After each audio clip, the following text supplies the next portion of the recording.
Aujourd'hui, pas de courage, pas d'idée, donc pas d'intro.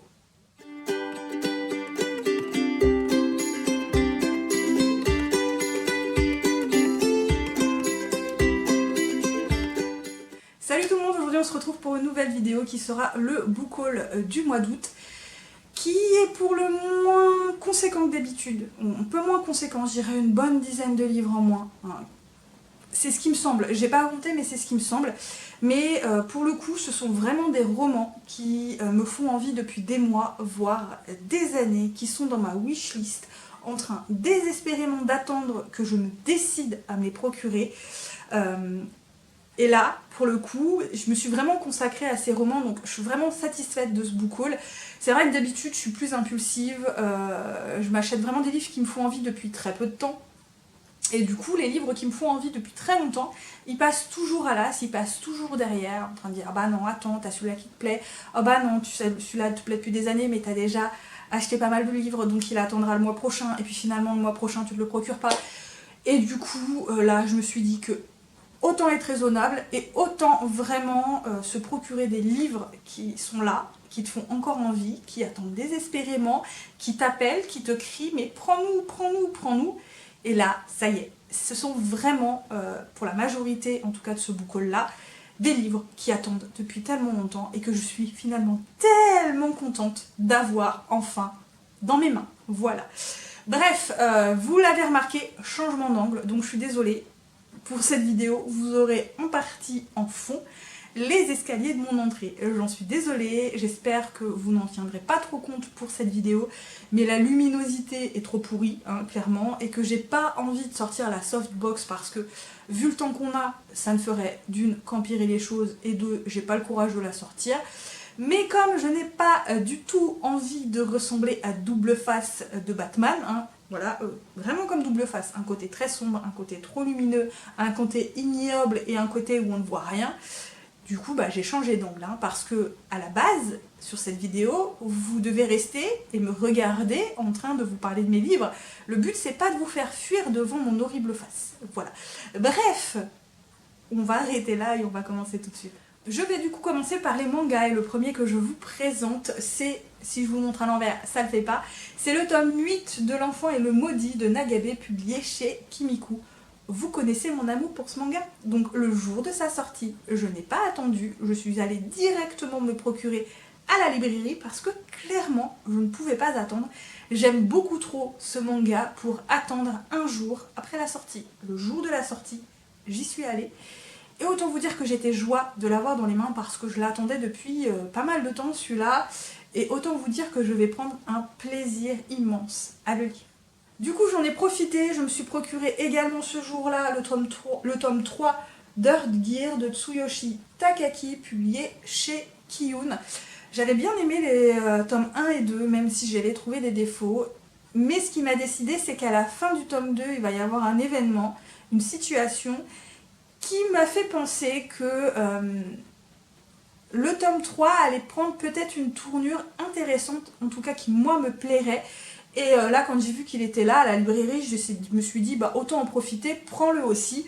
Et voilà, du coup je suis joie d'avoir le tome 3, d'ailleurs il va être lu assez vite lui aussi, parce que j'ai vraiment envie de voir la tournure que vont prendre les événements pour ce tome 3. Je me suis également procuré dernièrement le tome 9 de Junjo Romantica de Shunjiku Nakamura, publié chez Asuka, dans leur collection Boys Love. Alors, ce manga n'est pas récent, il est toujours en cours, ça casse pas trois pattes à un canard selon moi, je ne suis pas très fan du graphique, mais paradoxalement, quand j'ai envie d'un manga sans prise de tête, du Boys Love, quelque chose d'assez léger, pas trop compliqué, voilà, où on passe un bon moment sans se poser de questions, bah, j'aime bien suivre les aventures de Junjo Romantica, donc de temps en temps, quand l'envie m'en vient, quand j'ai envie de lire la suite, je me procure un tome de plus, donc voilà, pour l'instant j'en suis au tome 2. L'achat manga impulsif du mois d'août, c'est celui-ci. Oui, je me suis procuré le tome 1, le tome 2 et le tome 3 de Shaman King de Hiroyuki Takae, publié chez Kana. À savoir que j'ai découvert l'animé avant le manga fin d'adolescence, il me semble, début de vie d'adulte, je ne pourrais plus vous dire exactement. Et à ce moment-là, les sous-sous, c'était pas ça, hein. Du coup, je lisais plus les scans qu'autre chose, parce que je ne pouvais pas me procurer les mangas. Je vis dans une région très campagnard, donc les mangas c'est très difficile de s'en procurer, il n'y en a pas beaucoup, c'est pas quelque chose de particulièrement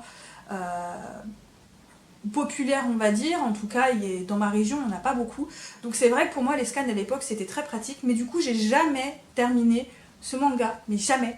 Je sais que la vraie fin est sortie il y a très peu de temps, et du coup là j'en ai profité, je me suis reprocuré les tomes 1, 2 et 3, en plus ça vaut le coup, ils sont vraiment pas petits, hein. Ils sont épais, donc ils sont à 10 € le tome, mais je trouve que ça en vaut vraiment la peine. Et pour rappel, ici on va suivre donc des jeunes gens qui ont le don de communiquer avec les fantômes et qui vont s'allier aux fantômes pour en faire des combattants, et il va y avoir pas mal de combats, il y a toute une intrigue là-dessus. Je vous en dis pas plus, mais moi franchement à l'époque j'avais vraiment adoré le manga et l'animé, donc là je suis joie d'avoir au moins les 3 premiers tomes. Concernant les romans, je me suis également procuré le premier tome de la trilogie de Hearth's End, donc ici Vision de Feu de Gillian Anderson et Jeff Rovin, publié aux éditions J'ai lu. Donc celui-là je l'ai trouvé en occasion vraiment pas cher et j'étais très contente parce que c'est une trilogie qui me fait envie depuis plusieurs mois, voire plusieurs années je crois, bien un an, on va dire que ça fait bien un an que l'envie de lire cette trilogie me fait envie. Sauf que à chaque fois je me dis ah non, il y a d'autres livres, ah, non. Et puis là franchement je me suis dit allez, d'occasion tu le trouves pas cher en format poche, vas-y lance-toi. Donc en plus ce qui m'intrigue beaucoup, hein, on va pas se mentir, c'est que l'un des auteurs c'est quand même Gillian Anderson, à savoir que c'est l'actrice qui joue Scully dans X-Files. Et X-Files c'est toute mon enfance et toute mon adolescence, alors autant vous dire qu'un roman de Gillian Anderson, c'est particulièrement intriguant. Donc ici on est dans la science-fiction, on va suivre une jeune femme qui s'appelle Kathleen O'Hara, qui est type psychologue, qui est spécialisée dans l'adolescence, et qui va rencontrer apparemment des adolescents qui ont des dons particuliers, qui leur arrivent des trucs très particuliers, très bizarres, et j'en sais pas plus. Donc c'est le premier tome de la trilogie, et en fait c'est écrit assez gros, donc ça devrait se lire assez facilement, et j'ai plutôt hâte.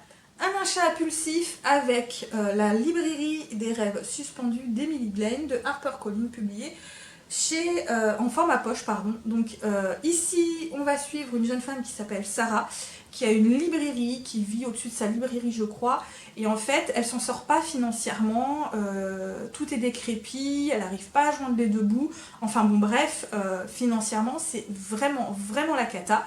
Jusqu'au jour où un ami va lui proposer d'héberger une star de cinéma qui doit effectuer des travaux d'intérêt généraux, mais qui doit le faire de façon extrêmement discrète, évidemment contre grosse rémunération.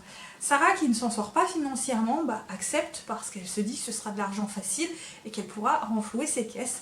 Sauf que l'acteur, lui, il n'a pas particulièrement envie de se retrouver là. Voilà, je n'en sais pas plus. C'est de la romance, c'est du feel good, donc ça devrait le faire. En format poche, je me suis également procuré le premier tome des 7 sœurs de Lucinda Riley. Et vous allez me dire, mais attends, il y a 2 mois tu t'es procuré le grand format? Oui, c'est vrai, mais là je l'ai trouvé en format poche. Et du coup je me suis dit, format poche, c'est tellement plus pratique que le grand format. Du coup je me suis pris le format poche. Et je vais certainement revendre le grand format, je vais certainement le mettre sur ma boutique Rakuten pour voir si vous voulez vous le procurer, sinon je le mettrai en bouquinerie, on verra bien. Bref, rapidement ici, on va suivre donc 7 sœurs qui ont été adoptées par un homme. Cet homme va décéder et il va y avoir des clés je crois, et les 7 sœurs vont chacune partir à la recherche de leurs origines. Donc là on va suivre la sœur aînée qui justement va partir à la recherche de ses origines. J'en sais pas plus, mais c'est un roman qui apparemment fait quand même pas mal parler de lui, qui a de très bons retours.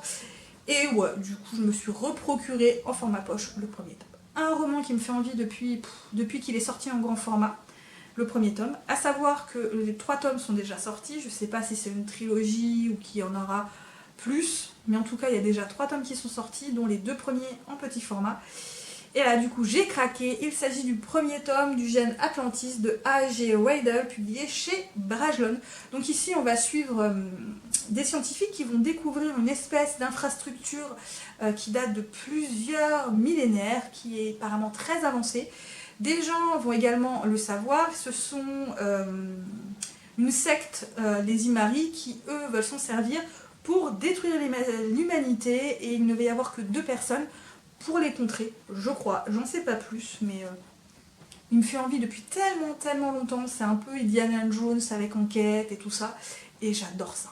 Encore un petit achat impulsif avec l'intégrale 1 et 2 de Virgin River de Robin Carr, publié aux éditions J'ai lu. Je l'ai vu pas mal tourner, cette intégrale 1 et 2. J'en avais déjà entendu parler il y a quelques temps quand les tomes étaient sortis à l'époque. Il y a une série qui est sortie sur Netflix, la saison 1, qui apparemment est pas mal également. Et du coup, je sais pas, ça m'a donné envie de me lancer dans cette saga. Donc, chaque tome est consacré à un couple différent. Dans le premier tome, on va suivre une jeune femme qui est une infirmière, il me semble, qui va emménager donc à Virgin River et qui va devoir trouver sa place, et qui va également rencontrer un barman qui est un ancien soldat, je crois. J'en sais pas plus, mais apparemment... Enfin bref, on verra. Un livre qui attendait depuis trop longtemps que je me le procure, et ça y est, enfin, je me suis décidée. Il s'agit de l'intégrale 2 de Chasseuse de vampires de Nalini Singh, publié aux éditions J'ai lu. Donc ici, il comporte les tomes 4, 5 et 6, donc La Lame de l'Archange, La Tempête de l'Archange et La Légion de l'Archange. A savoir que Nalini Singh est une auteure que j'aime beaucoup, notamment pour ces 2 sagas, donc Chasseuse de vampires et Psy-Changeling. C'est vraiment 2 sagas que j'aime énormément de cet auteur. Et là, les tomes sont sortis en intégraux, donc je me les procure tous en intégraux avant de reprendre la suite. Rapidement, pour refaire un speech de cette saga, ici on est dans un univers où les anges existent, les vampires existent et les humains cohabitent avec eux. Les anges sont assez effrayants, clairement pire que les vampires, autant pas vous faire comme ennemi des anges. Et donc on va suivre, je ne sais plus comment elle s'appelle, Elena, voilà, qui est une chasseuse de vampires qui travaille pour les archanges, et autant vous dire que sa vie n'est pas de tout repos. Voilà. Je me suis également procuré le tome 1 de Caroline, donc Le Réveil de Léa Diaz, c'est de l'autopublication. Celui-là, je l'ai vu sur la chaîne de... Ah, je ne sais plus le nom de la chaîne. Je vous mettrai le lien en barre d'infos, ou là également. Je pourrais plus vous dire. J'ai un gros trou de mémoire, je ne pourrais plus vous dire. Bref, elle a eu un énormissime coup de cœur pour ce roman, et du coup ça m'a pas mal intriguée, et voilà, je vous avoue que du coup je me suis jetée un peu dessus parce que ouais, j'étais très intriguée. Alors ici on va suivre une jeune femme qui s'appelle Caroline, qui est une métamorphe, qui est très discrète, mais qui surtout essaie de ne pas se mêler aux siens, hein. Clairement, elle n'a pas envie de se mêler aux siens. Je ne sais pas trop pourquoi, mais voilà, je vous avoue que je suis très intriguée par ce roman et qu'il me fait très envie. Je continue par ma grosse commande chez MXM Bookmark, ma maison d'édition préférée. Voilà, c'est vraiment la maison d'édition que j'aime d'amour. Et là, c'est vraiment des livres qui me faisaient envie depuis très longtemps, voire des années, ou alors des suites de sagas que j'attendais depuis des mois et que je suis très contente d'enfin obtenir. Autant vous dire que là, la commande, c'était vraiment des envies qui attendaient depuis trop longtemps et que je suis joie de les avoir. Je commence du coup par le 3e tome des Infectés, donc Les Liens du sang de Andrea Speed, chez Rainbow. Donc ici, on est dans un univers, pour rapidement vous faire le speech, où un virus peut infecter les hommes. On l'appelle le virus chat, donc communément appelé virus chat. Donc qui transforme les gens soit en pumas, en lion ou en tigre. À savoir qu'on est loin de l'univers des métamorphes ou de super gens super forts ou quoi que ce soit. Non, plus le virus est costaud, moins on a chance d'en survivre. Voilà. Si on survit à la première transformation, ça ne veut pas dire qu'on vivra très longtemps par la suite. Donc ici, on suit, comment s'appelle-t-il, Rowan, qui est un métamorphe flou. D'ailleurs, il doit être l'un des rares à être né avec le virus et à ne pas avoir de malformation physique ou être pété du ciboulot, hein, clairement. Et donc il est détective privé, il vit avec son amant Paris, qui lui est métamorphe tigre, et ils mènent des enquêtes, voilà, en tant que couple. Et le premier tome avait été vraiment génial, on avait une vraie enquête. Et c'était loin d'être fleur bleue, et j'avais adoré l'univers, j'avais adoré l'ambiance, j'avais tout adoré dans ce roman. et j'attendais désespérément que le tome 3 sorte en format papier. Un roman qui va être lu très prochainement, autant vous dire que j'étais tellement contente de le recevoir. Il s'agit du tome 4 de Dette de sang, donc une veillée funéraire de Halle Turner, publié chez MXM Bookmark. Une saga qui a été un énormissime coup de cœur l'année dernière et même en début de cette année. Et enfin, le tome 4 est là, et autant vous dire que je suis joie parce que j'aime cette saga d'amour. Vraiment, elle va être lue très vite parce que j'ai hâte de me replonger dans cet univers. Je me suis également procuré le tome 2 de La tête hors de l'eau, donc Les courants de la destinée de T.J. Klune, publié chez Rainbow. J'ai terminé le premier tome au mois d'août, donc je suis contente parce que finalement, j'ai réceptionné le tome 2 très vite, donc je vais essayer de le lire assez rapidement. Voilà, comme ça j'aurai terminé cette saga. Un roman qui me fait envie depuis très longtemps, enfin une saga, depuis sa première sortie en France. Là, ils sont sortis chez MXM Bookmark, et autant dire que j'ai adoré les couvertures. Du coup, je me suis dit que j'allais craquer, enfin, depuis le temps que ça me fait envie. Je me suis donc procuré le premier tome de Third, donc Contrevents et marées de Charlie Cochet, donc publié chez MXM Bookmark. Et c'est pareil, on est dans un monde de métamorphes. On va suivre des personnages dans une unité spéciale, et notamment ici on va suivre Dexter et un autre qui s'appelle, je ne sais plus comment, Soban, un truc comme ça. Bref, voilà, qui doivent lutter contre des terroristes qui détestent les métamorphes, je crois. J'en sais pas plus. Des livres qui me faisaient envie en format papier depuis tellement longtemps. Voilà, j'ai les 3 premiers tomes en format électronique. J'ai lu le premier tome au moins 2 fois. Je voulais lire le deuxième tome, mais à chaque fois je me dis que je préférerais le lire en format papier. Et à chaque fois je me dis, ah, il faut que je me les procure, il faut que je me les procure. Ça fait des années que je me dis ça. Et là, je me suis dit, c'est bon, t'arrêtes de le dire et tu le fais. Et du coup, ça y est. Je me suis déjà procuré le premier tome du Clan Bennett, Le Chant du Loup, donc de T.J. Klune. Hein, voilà, celui-là j'ai déjà lu.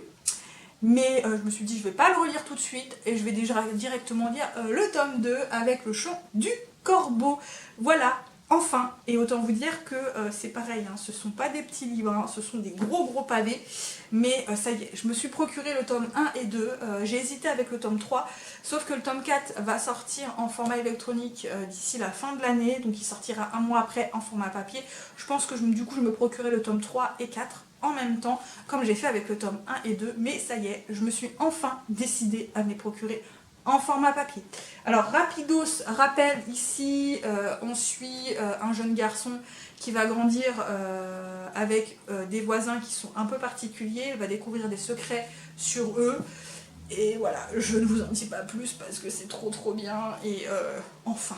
Et voilà, j'en ai du coup terminé pour ce book haul quand même assez conséquent, mais vraiment consacré à des livres qui me faisaient envie depuis trop longtemps, et que ça y est, j'ai enfin dans ma pile à lire. Je suis très contente. Si vous avez lu certains des romans, n'hésitez pas à me dire ce que vous en avez pensé, parce que je suis toujours assez curieuse. Bref, mis à part ça, j'espère que cette vidéo vous a plu. N'hésitez pas à laisser des petits pouces bleus, des commentaires, à vous abonner si l'envie vous en vient, à me suivre sur d'autres réseaux sociaux. Moi, comme d'habitude, je vous souhaite de très bonnes lectures, et à très bientôt pour une nouvelle vidéo. Bye bye.